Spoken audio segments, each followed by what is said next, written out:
Air Force basketball on altitude is brought to you by Intermountain Health, helping people live the healthiest lives possible. Well, a team that got healthy today were the UNLV Running Rebels as they win 77-58 over the Air Force Falcons. Justin Adams and Brian German with you. And you know what? It started off tough for the Falcons. Actually, early on, they did pretty well, and then things just flipped on a dime when you think about what UNLV did and the adjustments they made in order to win by 19. Oh, absolutely. Hats off to Kevin Kruger and his team from UNLV because they kept the pedal to the metal this entire game, really stopped Air Force, but Air Force was getting open shots. They just weren't making them.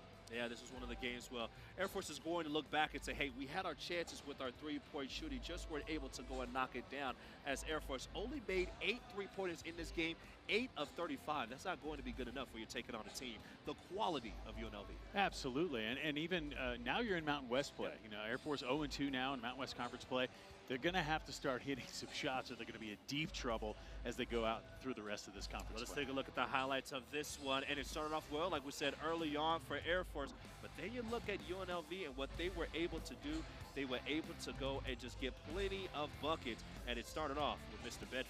Bedford really got this team going. He ended up with just 11 in the game, but he hit 2 big threes in the first half, and that got UNLV going there, and you know, really had them leading. But Ethan Taylor in the second half moved up in the record books, Justin. Yeah, Ethan Taylor hit his 200 three-pointer as he was able to knock down some shots. And also, he was able to move up in the scoring record here at Air Force. And he is now 24th all-time in scoring. But it's guys like Wishrain who were just very tough to be able to beat.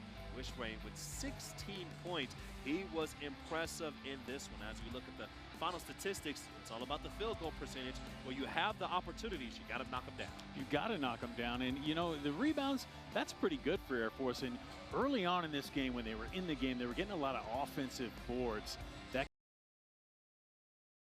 We can't let these guys get second chances because sooner or later they'll start to make them. Unfortunately, that didn't happen for the Falcons. 15 turnovers, okay, a little bit better. You'd like to keep that 10 or under for a game, but I don't think Joe Scott's going to be that upset, Justin, because I think he's seeing that his team is grasping what they want them to do.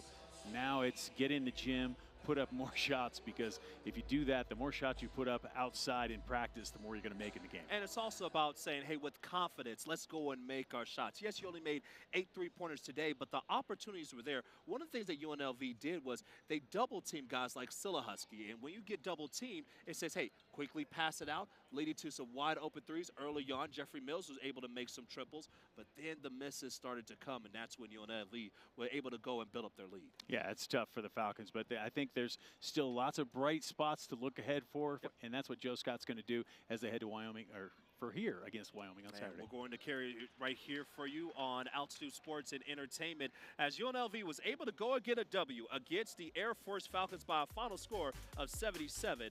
And hey, we'll be right back on January 4th at 3 p.m. when the men's team takes on the Wyoming Cowboys, as this has been a presentation of Altitude Sports and Entertainment, your home for the Air Force Falcons. For myself, Justin Adams, and Brian German, and the entire crew, thanks for joining us, and we'll see you all season long on Altitude Sports, and have a Happy New Year.